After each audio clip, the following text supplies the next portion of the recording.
وصف رخ ان کا کیا کرتے ہیں، شرق و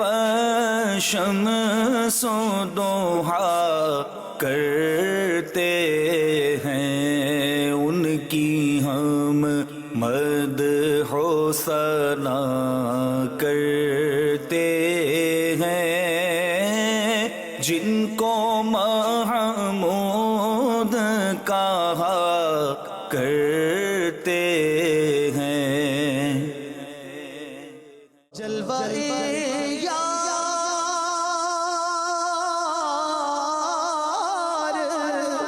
ادھر بھی کوئی ٹھہرا تیرا، حسرتیں آٹھ پر تکتی ہے رستہ تیرا۔ الحمدللہ رب العالمین، والصلاة والسلام علی سید الانبیاء والمرسلین، اما بعد فاعوذ باللہ من الشیطان الرجیم،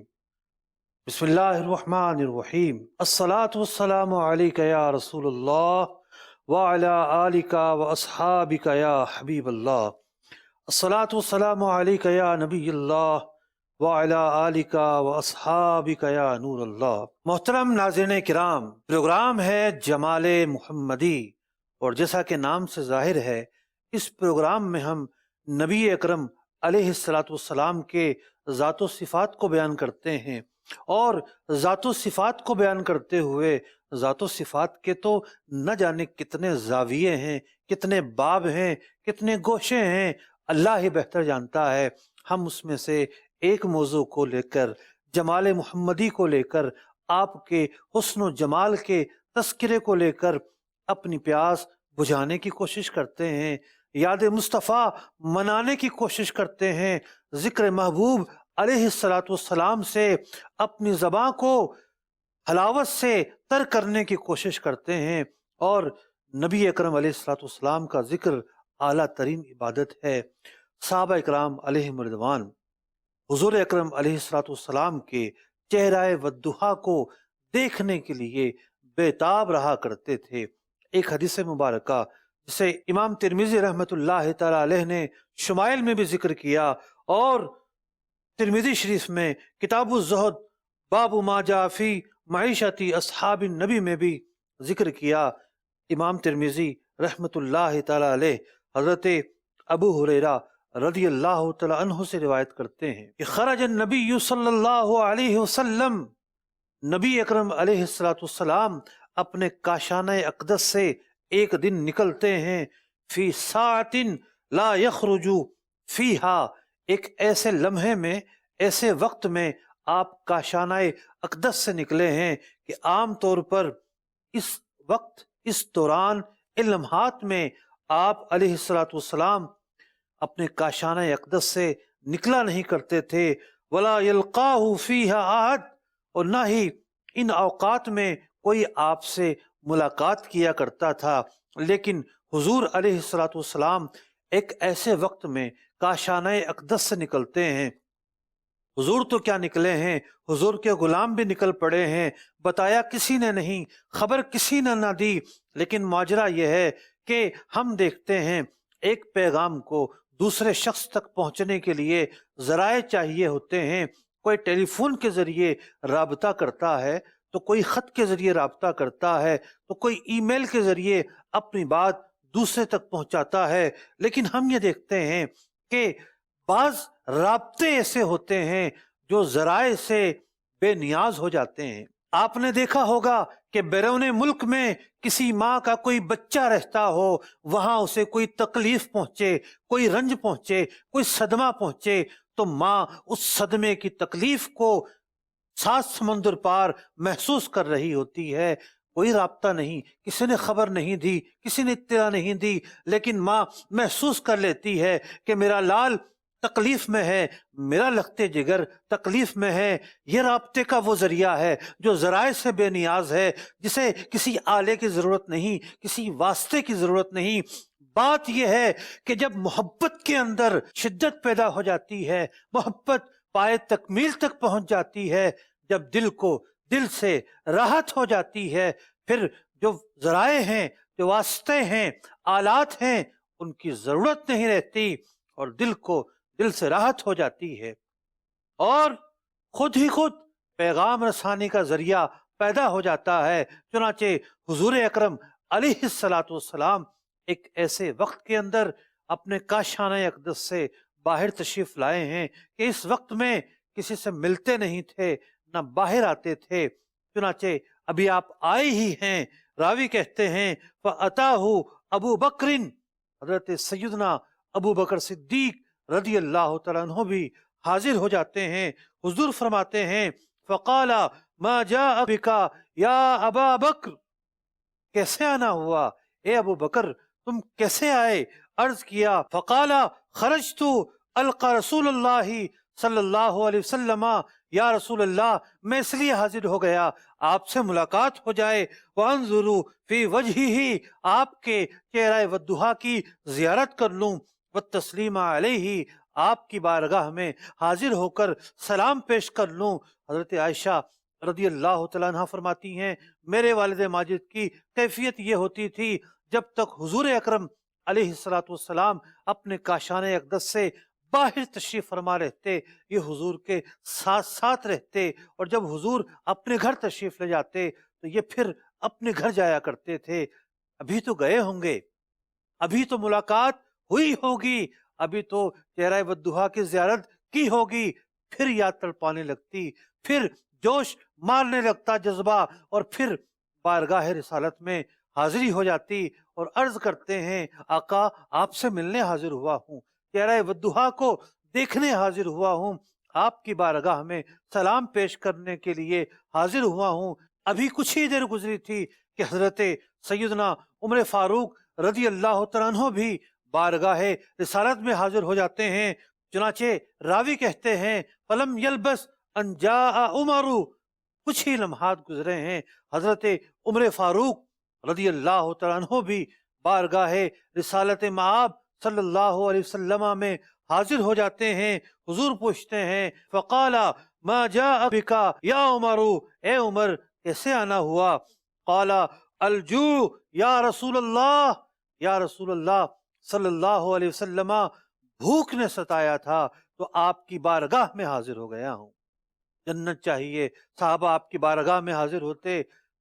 کسی کا بازو کٹ گیا آپ کی بارگاہ میں حاضر ہوتے، کسی کی تلوار ٹوٹ گئی آپ کی بارگاہ میں حاضر ہوتے، یہاں تک کہ جب بھوک ستاتی تب بھی آپ کی بارگاہ میں حاضر ہو جاتے۔ انہیں پتا تھا یہاں ہر درد کی دوا ملتی ہے، یہاں پیاسوں کی پیاس بجھتی ہے، یہاں بیماروں کو شفا ملتی ہے۔ صحابہ اکرام علیہم رضوان کے عقیدے کو ملاحظہ کیجئے کہ بارگاہ رسالت میں حاضر ہو کر یہ ہر چیز کا سوال پیش کرتے تھے، انہیں پتا تھا اس بارگاہ سے سب کچھ ملتا ہے۔ ماجرا یہ ہے کہ بھوک کا اور نبی اکرم علیہ الصلاۃ والسلام کی بارگاہ میں آ کر حاضر ہونے کا آپس میں کیا تعلق ہے، کیا واسطہ ہے؟ شیخ عبدالحق محدث دہلوی رحمت اللہ تعالی علیہ لکھتے ہیں کہ بات یہ ہے کہ حضرت سیدنا یوسف علی نبینا علیہ الصلوۃ والسلام، اللہ تعالیٰ نے ان کو یہ معجزہ عطا کیا تھا کہ بھوکے پیاسے ان کی بارگاہ میں آتے اور ان کا دیدار کرتے، لوگوں کی بھوک ختم ہو جایا کرتی تھی۔ مصر میں ایک بڑا قحط پڑا تھا۔ اسی طریقے سے جب صحابہ نبی اکرم علیہ الصلوۃ والسلام کی بارگاہ میں حاضر ہوتے، آپ کے چہرہ ودہا کی زیارت کرتے تو بھوک اور پیاس ختم ہو جایا کرتی تھی، وہ سیراب ہو جایا کرتے تھے، اس در پہ آ کے بھوک اور پیاس بھول جایا کرتے تھے۔ محدثین لکھتے ہیں فَكَأَنَّهُ جَاءَ لِيَتَسَلَّ بِالنَّظْرِ لِوَجْهِ الْكَرِيمِ، حضرت سیدنا عمر فاروق رضی اللہ تعالیٰ عنہ بارگاہ رسالت میں اس لیے حاضر ہوئے ہیں تاکہ اس رخ ودہا کو دیکھ کر اپنی پیاس بجھا سکے۔ آئیے میں آپ کے سامنے ایک آیت مبارکہ پیش کرتا ہوں۔ سورہ یوسف میں اللہ رب العزت ارشاد فرماتا ہے، اور جب عورتوں نے حضرت سیدنا یوسف علی نبینا و علیہ الصلوۃ والسلام کو دیکھا تو انہوں نے کیا کیا؟ آپ کی بڑائی بیان کرنا شروع کر دی۔ آپ کتنے عظیم آدمی ہیں، کتنے عظیم انسان ہیں، اللہ اکبر۔ آپ کے دیدار میں اتنا گم ہو گئیں، اتنا محو ہو گئیں کہ اپنے ہاتھ کاٹ بیٹھیں۔ وقطعنا ایدیہن، اور انہوں نے اپنے ہاتھوں کو کاٹ لیا۔ وقلنا حاشا للہ ما ھذا بشرا، اللہ اکبر، یہ تو کوئی انسان معلوم نہیں ہوتے، ان ھذا الا ملک کریم، یہ تو کوئی فرشتے معلوم ہوتے ہیں۔ اب آپ دیکھیے حضرت سیدنا یوسف علی نبینا علیہ الصلوۃ والسلام کے جلووں میں گم ہو کر سب کچھ بھول گئیں۔ پیاس تو چھوٹی چیز ہوتی ہے، بھوک تو چھوٹی چیز ہوتی ہے، بندے کے جب جسم پر چھری چلے تو بتائیے کتنی اذیت ہوتی ہے، کتنی تکلیف ہوتی ہے۔ یہ اذیت اور یہ تکلیف بھی وہ بھول جاتی ہیں، اور آپ کے دیدار میں ایسا غرق ہو جاتی ہیں کہ یہ اذیت بھی انہیں یاد نہ رہی۔ حضرت یوسف علیہ السلام کا جو دیدار ہے انہیں گم کر دیتا ہے۔ تفسیر روح المعانی میں امام آلوسی رحمۃ اللہ تعالی علیہ نے اور دیگر بھی بہت سارے علماء نے کچھ اشعار کو حضرت سیدتنا عائشہ صدیقہ طیبہ رضی اللہ تعالی عنہا کی طرف منسوب کیا ہے۔ وہ اشعار یہ ہیں: لو سمعوا فی مصر اوصاف خدہ،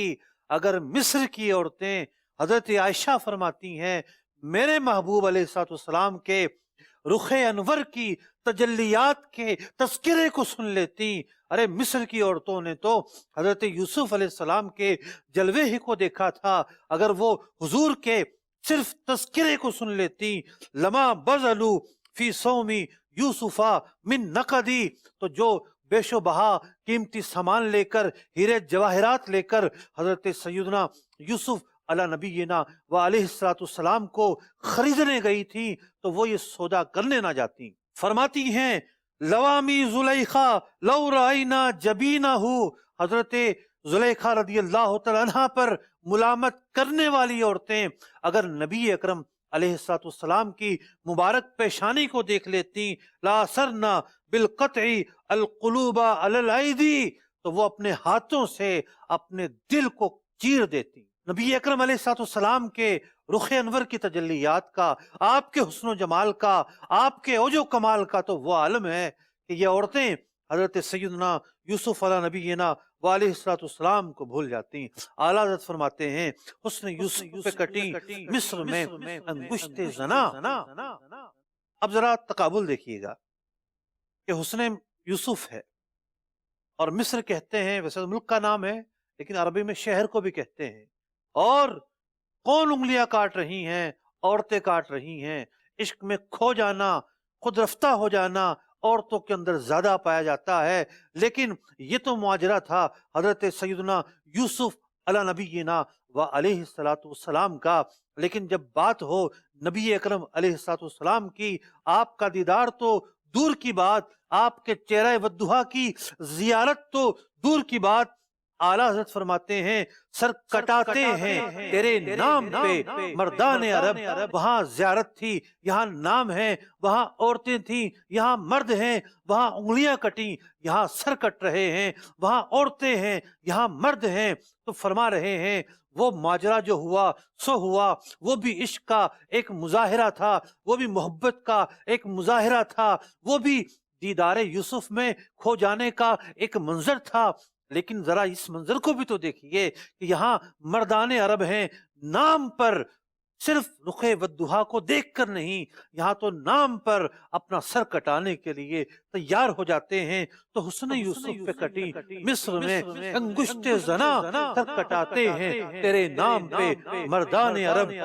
اللہ اکبر۔ حضرت سیدنا یوسف علی نبینا و علیہ الصلوۃ والسلام، اللہ تعالیٰ نے انہیں بے پناہ حسن عطا فرمایا تھا۔ مسلم شریف میں ہے کہ نبی اکرم علیہ الصلوۃ والسلام ارشاد فرماتے ہیں کہ میرا گزر معراج کے وقت حضرت یوسف علیہ السلام پر سے ہوتا ہے، فَإِذَا أَنَا بِيُوسُف علیہ السلام، میری ملاقات ان سے ہوتی ہے، اِذْ هُوَ قَدْ أُوتِيَ شَطْرَ الْحُسْنِ، انہیں حسن کا ایک حصہ دیا گیا ہے۔ فرماتے ہیں فَرَحَّبَ مجھے مرحبا کہتے ہیں، ودعا لی بخیر، اور میرے لیے دعائے خیر کرتے ہیں۔ تو اس حدیث میں فرمایا گیا کہ حضرت یوسف علیہ السلام کو حسن کا ایک حصہ دیا گیا۔ نبی اکرم علیہ السلام کو جس قدر حسن دیا گیا، گویا کہ وہ کامل حسن دیا گیا، اور انہیں حضور کے مقابل میں کچھ حصہ دیا گیا۔ ایک اور روایت میں آتا ہے، امام بہقی نے اس روایت کو نقل کیا، فرماتے ہیں نبی اکرم علیہ السلام نے ارشاد فرمایا، جب میں نے حضرت یوسف علیہ السلام کو دیکھا، عندما رأیت یوسف لاحظت انہ رجل اجمل من جمیع مخلوقات اللہ، میں نے جب حضرت یوسف علیہ السلام کو دیکھا تو میں یہ دیکھتا ہوں کہ یہ تمام لوگوں سے بڑھ کر حسین ہے۔ علماء کہتے ہیں، علماء نے لکھا کہ عموم کے اندر متکلم شامل نہیں ہوتا، یہاں حضور اس عموم کے اندر اپنے آپ کو داخل نہیں کر رہے، بلکہ اس وقت جو لوگ تھے، آپ نبی اکرم علیہ السلام سے پہلے تک جو لوگ آئے، حضرت یوسف علیہ السلام ان سب میں بڑھ کر حسن والے تھے، خوبصورتی والے تھے، اس کے اندر حضور داخل نہیں۔ مسلم شریف کی جو روایت ہے وہ اس کی تائید کرتی ہے کہ نبی اکرم علیہ السلام کو جو حسن ملا، حضرت یوسف علیہ السلام کو اس کا ایک حصہ عطا ہوا ہے۔ شاہ ولی اللہ محدث دہلوی رحمۃ اللہ تعالی علیہ، آپ اپنی کتاب میں لکھتے ہیں کہ میرے والد ماجد شاہ عبد الرحیم محدث دہلوی رحمۃ اللہ تعالی علیہ نے خواب میں نبی اکرم علیہ السلام کی زیارت کی، عرض گزار ہوئے، یا رسول اللہ صلی اللہ علیہ وسلم، حضرت یوسف علیہ السلام کے متعلق کتابوں میں یہ واقعات ملتے ہیں کہ آپ کے حسن کو دیکھ کر لوگ فرشتہ ہو جایا کرتے تھے، اور حضرت یوسف علیہ السلام کو دیکھ کر ہاتھ کاٹ لیے جاتے تھے۔ آپ کی سیرت مبارکہ میں اس طرح کا واقعہ نہیں ملتا۔ نبی اکرم علیہ السلام نے ارشاد فرمایا، جمالی مستور عن اعین الناس غیرۃ من اللہ عز وجل، لو ظہر لفعل الناس اکثر مما فعلوا حین رأوا یوسف۔ کہ بات یہ ہے،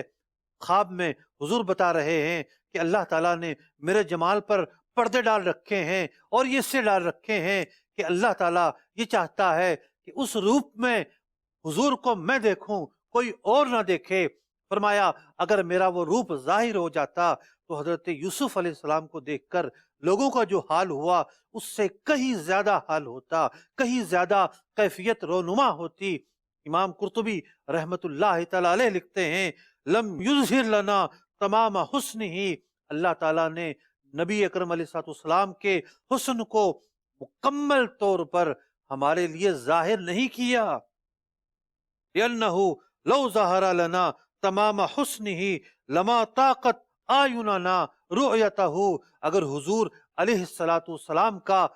حسن مبارک مکمل طریقے سے ظاہر کر دیا جاتا تو بخدا ہماری آنکھوں میں یہ سکت نہ رہتی، یہ تاب نہ رہتی، یہ طاقت نہیں تھی کہ ہم حضور کے اس رخ کو، اس روپ کو، اس جلوے کو، اس جمال کو ملاحظہ کر سکتے۔ ارے ایک چھلک دیکھنے کی تاب نہیں عالم کو،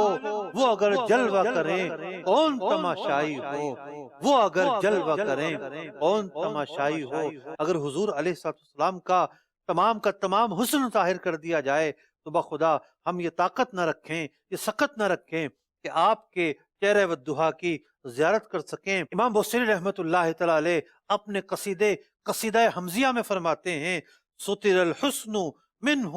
بالحسن فاعجب، عجیب منظر ہے، ایک حسن، ایک روپ نے دوسرے روپ کو، دوسرے حسن کو چھپا رکھا ہے۔ لجمال لہ الجمال وقاء، ایک جمال دوسرے جمال کے لیے پردہ ہے۔ اور ایک اور شعر میں اسی قصیدے میں فرماتے ہیں، انت مصباح کل فضل فما تستر الا ان ضوئک الادواء، یا رسول اللہ صلی اللہ علیہ وسلم، آپ وہ چراغ ہیں جسے فضل حاصل ہے، اور معاشرے میں، جہان میں جو بھی روشنی پھیل رہی ہے یہ آپ کے نور کی روشنی ہے۔ اللہ اکبر۔ شاعر کہتے ہیں، جو دیکھیں حضرت یوسف جمال سید عالم، ارے جو دیکھیں حضرت یوسف جمال سید عالم تو فرمائیں قسم حق کی ملاحت اس کو کہتے ہیں، حسن اس کو کہتے ہیں، جمال اس کو کہتے ہیں، خوبصورتی اس کو کہتے ہیں، اور نورانی چہرہ اس کو کہتے ہیں۔ تو فرمائیں قسم حق کی ملاحت اس کو کہتے ہیں۔ سب سے پہلے حضرت یوسف کا نام پاک لوں، سب سے پہلے حضرت یوسف کا نام پاک لوں، میں گناؤں گر تیرے امیدوارانے جمال، میں گناؤں گر تیرے امیدوارانے جمال۔ ارے ہمارے آقا کیسے ہیں؟ حضرت انس فرماتے ہیں نبی اکرم علیہ السلام کیسے ہیں؟ بخاری شریف کی حدیث ہے، کان النبی صلی اللہ علیہ وسلم ضخم الیدین والقدمین، حضور علیہ السلام حسین ہاتھوں والے، حسین پاؤں والے تھے، اور حسن الوجہ، آپ کا چہرہ انتہائی حسین تھا۔ لم ارا بعدہ ولا قبلہ، نہ آپ سے پہلے میں نے آپ جیسا کوئی دیکھا، نہ آپ کے بعد میں نے آپ جیسا کوئی دیکھا۔ حضرت ابو ہریرہ فرماتے ہیں، بخاری شریف کی حدیث ہے، کان النبی صلی اللہ علیہ وسلم ضخم القدمین حسن الوجہ لم ارا بعدہ مثلہ، حضور علیہ السلام کی طرح میں نے نہ آپ کے بعد کوئی دیکھا، نہ آپ سے پہلے کوئی دیکھا۔ یہی حضرت سیدنا ابو ہریرہ فرماتے ہیں، ما رأیت احسن من رسول اللہ،